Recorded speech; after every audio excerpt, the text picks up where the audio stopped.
Hi friends and welcome back to my channel. If this is your first time here, hi, I'm Cassidy. If it's not, thanks for always tuning in to my videos. I don't know what I want to read today. I've honestly been really struggling with this over the past couple days, so I figured let's do a bookish scavenger hunt. Now, I've done 2 of these on my channel before and I will link them down below. The inspiration came from Kayla, who also had inspiration come from someone else, and I will link their videos down below as well. But last time I did one, I created my own questions with the help of my Patreons, and we're going to follow that scavenger hunt question list in order to get my read.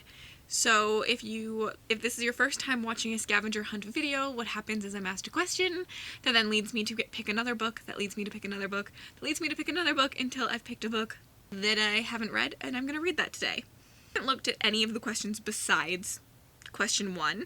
And obviously I made these questions, but I did this video almost a year ago, so I don't remember them anymore. But I did look at question 1 just to save us some time and get my first pick out.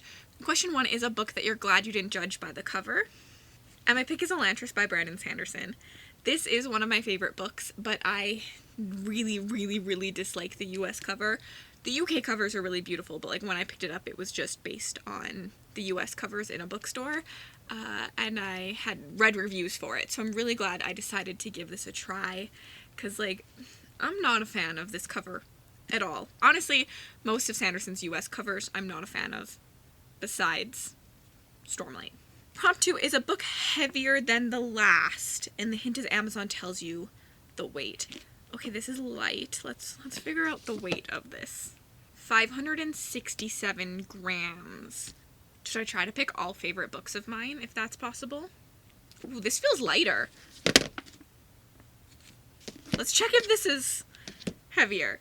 270 grams? That's nowhere close. Oh my lord, it does feel a lot heavier. Let's try Ashes. 440. Give me time. I'm gonna figure this out and I'll be back. Okay, I found one. Ship of Magic by Robin Hobb. It is 600.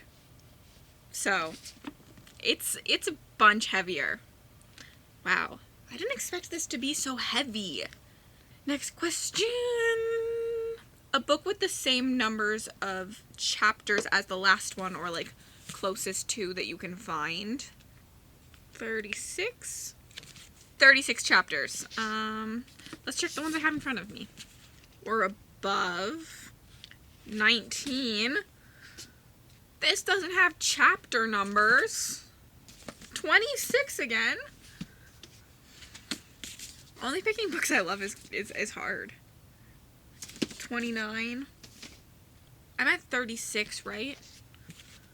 36, not 46? Yeah, 36. This is 40, so it's above. What about A Touch of Light? This one has 37, so I'm going with it. 37. What is our next question? Well, never mind, I cannot use this book. I need to find a different one. I will stop looking at indies because the next question is a book where the same author has blurbed. So I needed to have a blurb on here, but it's an indie and most indies don't have blurbs. There are no blurbs on this book. So back to looking for a book I loved that has 36 chapters. This one has 38. That was a quick and easy find. Who has blurbed this? Anyone? There's no authors blurbed on this. There are journals. Has Mira Grant blurbed anything? It would have to... I don't know. We're going back to the drawing board and trying to find 36 chapters again. I might be stuck on this for a while. Especially if I'm only going with favorites. So I think I'm going to try and plan this question out really well, which is not my normal take on doing something like this. But I think I have to be pickier if I'm only doing books I loved. So give me a second. Okay, this prompt is insanely hard for literally no reason. So what we are going to do is I'm going to pick The Kingdom of Copper. It is 41 chapters, so it's like close to 38. And then, you know what? It is blurbed by Robin Hobb, but there's not a book right now that I think I love. I don't think that there's a book in front of me that I, like, loved that is also blurbed by Robin Hobb. There are books that I have that are blurbed by Robin Hobb, but, like, they aren't my favorite books ever. Been burned by a few Robin Hobb blurbs. So, the only other blurbs on here are, like, reviewers. So what I'm going to do is the second part of this where I can choose to do, like, the author of the book blurbed it, and S.A. Chakraborty has blurbed a couple of my favorites. We have She Who Became the Sun and Fire's Vengeance, both blurbed by her. So, I'm gonna cheat, and I'm gonna read the next prompt and pick between these two. A book with the opposite cover. Because I was thinking font on the bottom, author on the top, and like a greenish blue cover for this one. Opposite for this one, I guess, font, the title on the top, author on the bottom, and greenish blue, because those are like the opposites of these. Let me look. It's so hard. A book I really enjoyed that has an opposite cover. I think this one and this one are opposite covers, which is funny because I would count these as like similar covers in terms of like the circle and like the small person. But these are definitely opposite colors, which it's got like the blue in it. And then we have our object on Fire's Vengeance being very prominent and center with the title at the bottom instead of, and the author on the top. And then in this one we have our person being like kind of like background to like what else is going. It's like very small and not as prominent, and obviously the title and stuff. A book published in the same year as the previous or closest to. This was published 2021. Okay. A 2021 release that I liked. So 2 years ago. When was Fireborn published? I think 2019. 2019. I could do one of the Poppy War books. 2018. 2019. I think the last one might be 2021. Let me check. That shouldn't be as hard as it was. I'm still kind of stretching it because I wanted to go with only books I loved, but technically I didn't love this book, but I do still love this series, which is Witch Shadow, which was published in 2021. Okay. A book with the reverse amount of pages. Ooh, this could be scary. This prompt could be scary. The story ends on 445, so 544. 440. What did I say? What am I looking for? 544. The Umbral Storm is 570. I'm going with it. It's close enough. I've looked through a lot of books, and I need to stop looking through a book. Last letter, first letter, M. Malice. I do love Malice. Okay. Obviously a 5-star read from me. We have Malice, so Umbral Storm, M. The next prompt is the same style, like a similar spine. This spine is really boring. So, what can I match this up to? It just has like one little drawing on the spine, and the rest is very empty. Do we think She Who Became the Sun would count? Just got like one little doodle, and then like on the bottom and on the top there's like a little thingy, and then this is just like really simple and all sideways. I think that would count. I don't know. I'm second guessing myself. Which then is next color of the rainbow. I always end up with this problem when I do this. I think last time I ended up on Prairie and I sat there and said, is this orange or is this yellow? Because like that's orange and that's yellow. But like it's also kind of an orangish yellow. Oh no. Okay, well maybe I'll look at my options, because either I'm trying to find a yellow book or a green book then. I feel like this is blue. I could do the sequel to Fireborn, which is a blue and green cover. Is that cheating? I don't own a lot of green books. Apparently I need more green books. I actually really like green books though, but these are definitely both blue. I could do Blood of the Spear, but I also think it's kind of blue. I think out of all the books I own or like are planning on reading, Flamefall, I think it is called, has the most amount of green in it. I also don't own it. I don't know. I'm gonna vlog whatever one I pick. Why do I own more green books? Someone send me good green book covers. I think I'm gonna do Flamefall. Like at least there's like a part of green on that. I will update you when I've decided officially. Okay, no one come at me for my Christmas sweater. It's comfy. I know it's 3 months later, but it's fuzzy and it's soft and it's pink and I like it, okay? But since the last clip you saw of me doing the scavenger hunt, I ended up picking up a book and I realized I have a green book. I was trying to make this work so hard, but it's definitely more blue than green, and so I gave up. But I realized this book is green. Like, this is fully green. So I'm reading The Last Graduate by Naomi Novik. I am on chapter 2, so I'm like not super far in. I'm probably about 50 pages in, and obviously this is the second book in the Scalaman series. The first book in the series was a 5-star read for me, so I'm very hopeful about this one. And I will say the 50 pages I've read have just hit the intrigue, hit the spot. I'm ripping and rolling. I'm ready to continue. I love the intrigue of this world and like how the school works and the little like politics and the ruling within the school I find so interesting, and not to mention the monsters on top of that. So freaking cool. And I love Elle. I love Elle. She's so unlikable, but like I love her. But I know like a lot of people, like this is a very like hit or miss series. I feel like lots of people don't love it, but it's something that seems to be working for me. I always do the audiobook. I never actually physically read, but I like the audiobook quite a bit. If you don't know this series, the Scalaman series follows Elle, who goes to the Scalamans, which is a school for anyone with magical abilities. If you live in the outside world and you're an untrained wizard, demons come and eat you, essentially die. So instead they put their kids into the Scalamans, which is just a school set up to like lessen the demons, I believe, that come to kill them. So you have no teachers within the school, but you have to do coursework, and it's all like magically done. But the school is out to kill you. There are demons and monsters coming in this school like crazy. So in a graduating class of 1,000 people, like 200 people survive. So it's like a very insane battle, and there's like a bunch of politics about rich kids and privilege in this story. And we follow Elle, who is probably not going to make it, but she makes an unlikely alliance, and I really enjoy this one. So I'll keep you updated, but yeah, 50 pages in, and I just like, I feel like we just stepped right back in the world. There's no summary or anything, which kind of sucks for some people, but for me, like, I stepped into it and just like, I started listening. I got my feet working again, and I remembered everything I needed to remember. And I feel like I'm just back within the Scalamans, and I'm down with it. I'm down. I feel like that's how you would feel as a character being thrown into the Scalamans. You would just feel thrown in.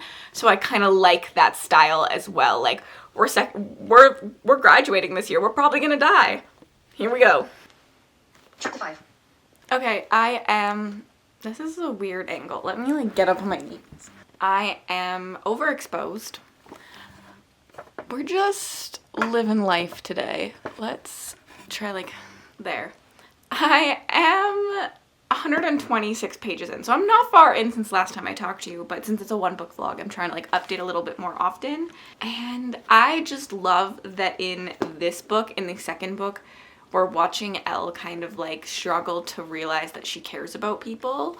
Because if you know anything about this story, Elle in the first book is a very unlikable character, and she's constantly making excuses on why not to trust people, why she can't be friends with people, and we see her character grow within book 1, but in book 2 we are definitely seeing her grow even more, because she's starting to have friends, she's starting to care, and she's starting to realize why friends are good. She's starting to realize the strength in loving people, the strength in having allies, and I don't think that this book is classified as YA anywhere, but I think it should be. I get why it's not in ways, but because in some ways this book doesn't feel YA to me, and then in other ways it feels so YA. But this story and this narrative of realizing being alone is not the way to be. You're stronger with people, you're stronger with an alliance. It's such a beautiful narrative, and such a beautiful narrative for younger adults to have, which is why I really enjoy it. I really like Elle. A lot of people don't, and I think that this is a very character-driven story. When I look at this book, I don't understand why I like it. Like, read the synopsis, look at reviews. This seems like a story that I would hate. There is an essence-based magic system. There's not a lot of rules to it.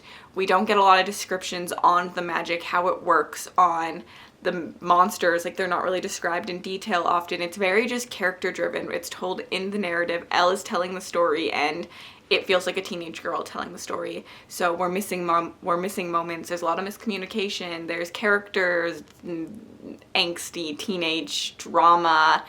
Yeah, so it doesn't seem like a book I would really enjoy, but for some reason I really like it. I do just love the school too, and like the idea of demons coming at you. I do wish that I knew more about like the overall world outside of the school, but I don't think that that's the purpose of this story, so I try not to like think about it too much. Anyways, I'm still loving it and seeing where we're going. I would like more plot a little bit, but I don't think I'm going to get it. I think that this is very much just Elle learning. Like, the plot is Elle learning about friends, and I do like where it's going though. I'm excited to continue, so we're gonna get back to reading. Can you focus on me? Focus on me. Focus on me. I'm probably about 100 more pages into this, and I just find Elle and Orion's relationship just like so endearing. This reminds me of my feelings on Sorcery of Thorns, which again is a book I shouldn't have liked, but I just am so charmed by the main characters, by the sweet relationship that like I really like it. I do think that at this point, like, I need something to happen. It's just very repetitive, especially of the first book. But I live for any character interactions between Elle and Orion. So when I get them, I'm just like in my feels. And like Orion sneaking out. So cute. Also, what I love about this is that Elle is all powerful, but she chooses not to be. Like, she is this all powerful evil sorceress if she wants to be. But instead, she doesn't want to hurt people. And I find that like very like interesting, and a spin on like the chosen one and someone all powerful, because normally they just are all powerful, but she's like, nah, I don't want to hurt you, so I'm gonna do it the hard way. And I love that about Elle's character. And I mean, I love that she's a little snarky and she's not always the nicest and she doesn't really want to be friends with everyone. I feel like I relate to her. Yeah, I'm gonna keep reading. I'm hoping to finish it today. I do have sprints tonight on Lexi's channel. Finish this so that I can read Wheel of Time and Rune of Kings book 4. But yeah, I'm still enjoying this. I think I'm sitting at more of like a 3-star currently, but we'll see. It's definitely not the 5-star the first one is, because the intrigue is just not driving me as far as it did in the first one, as I've already like been there, done that, and I wish it just had a little bit more like action and plot, but I'm still really, really liking it. So yeah. Elle's character arc and this is so friggin' good. I'm 50% in, and like the moment of realization she just had, so good. Like, I can't, because spoilers, I can't really talk about it, but like she just realized so much about herself and who she is, and it's such a foreshadow to what we're gonna see in future books when they're escaping, and just how much she actually cares about people. It's just, I just love her character so much, which is why I like this book. Am I character driven? Why is every second vlog me wondering if I'm character driven? Like, am I character driven? I don't know. I literally don't know. At this point in time, who even knows my own reading taste? Do you? Because I don't know my reading taste. Do you know your own reading taste? Do you know my reading taste? So many issues. I'm gonna keep reading. Bye. I'm on chapter 10, so I'm about 260 pages in. Pretty close to being done. Another beautiful, beautiful, beautiful character moment. Although I do think this book seems to have some middle book syndrome, it's very repetitive. There are just like these stunning character moments for Elle, and this one was with Adia, and Adia is Elle's friend in this, and this just like conversation they have is such a momentous conversation for me, I think, for both of their characters, realizing that they are better than what the school has made them become. And I just think that there's such beautiful moments. This is truly a book about friendship. It's about the connections Elle makes with everyone else and those moments that friends define. Because we are not who we are without our friends. Our friends, our relationships outside of us really impact who we are, what we become. And you're really seeing how all of these characters impact each other within this isolated setting and within this world that's out to get them. That's, I think, what I love about this book. Yeah, it is very character driven. Very character driven. And if you don't like Elle, I don't think you'll like the story. The writing style is different too. I think the audiobook is beautiful. I've listened to the audiobook for both books. I've barely read along. I truly think that if you liked book 1, you'll like book 2 as well. But if you didn't like book 1, if you don't like the writing style, if you don't like Elle, there's nothing in this book for you. I'm very excited to see how this one ends. I've heard it's a gigantic cliffhanger, and I don't have time to read book 3 currently, so that's a little bit scary. Oops, I've barely moved today. I'm sorry. I finished The Last Graduate. I finished it, and I'm giving this one 4 stars. I don't think that it's surprising that I liked this from what you saw in the vlog update. I'm very excited that Book Scavenger Hunt made me pick it up. I would not have picked this up for a really long time otherwise, but it is like the only green book I own, so it worked really well. What I liked a lot about this book, and it seems to be a theme in, I just finished Flamefall like yesterday, so there was that whole vlog clip on it and my love of Flamefall. This book takes a really big interest in privilege. And within the second book in this series, we're starting to see how privilege has affected life within the Scholomance. We have a narrative that highlights this and how the Enclave kids came in and have much more privilege than the other people and how it makes their life easier. And I really, really loved that conversation, and I love so much of what happens in here. I do agree with everyone else that this book could have been shorter, that it does have middle book syndrome, that's very repetitive to what we get in the first book, because and also that the narrative style is kind of odd, but because I love the characters so much, all of that just does not bother me in any way. I do think it's why it got a 4-star over a 5-star is my plot rating went down a little bit, just because I do wish it had more plot, and there were about 50 or so pages where I was like, okay, we don't need these 50 pages. But at the same time, I enjoyed my entire time in this book because I just love Elle, and I really liked the side characters in this one. I think the side characters shone through quite a bit, which was lacking in the first book. So it's interesting that I think in writing and in technique, this book has upped from the first book, but my star rating of the first is better still because there was just more intrigue going into the first. But I still really, really like this one, and I cannot wait to the last. There is a cliffhanger, and I'm not gonna lie, I peeked. I was like 5 pages from the end, and I peeked. And it was kind of what I thought it was, but it also wasn't at the same time. And like, I'm so excited to get to book 3. It's gonna be a good time. Now, will I get to it anytime soon? The overwhelming TBR probably won't let me, but I'm hoping to. Anyways, definitely a recommendation for this if you liked the first one. I think if you liked the first one, you'll continue to like this book, and you'll probably like the third book is what I'm guessing too. If you didn't like the first book, put the series down. I don't think that you will like it more. Elle is polarizing, and I get it, but I love her. Thank you so much for watching this video. I love doing book scavenger hunts. This is the first time I've vlogged a book I picked in book scavenger hunt, and I think it worked really well. But let me know if you liked this style of like a 1-book vlog, but with like something helping me pick it, because I'd like to do more of these style things if you guys enjoy them. I really like just having an easy vlog and still being able to tell you my thoughts on a book I was really excited about. It also worked really well for a sequel, in my opinion. And anyways, if you made it all the way to the end of this video and you'd like to leave me an emoji just to say you were here, you have to leave me a green emoji. Like anything green, give it to me. And then if you'd like to connect with me on other platforms, my Bookstagram, my Book Twitter, my Goodreads, and my Patreon, all linked in the description bar below. Have yourselves a remarkable day.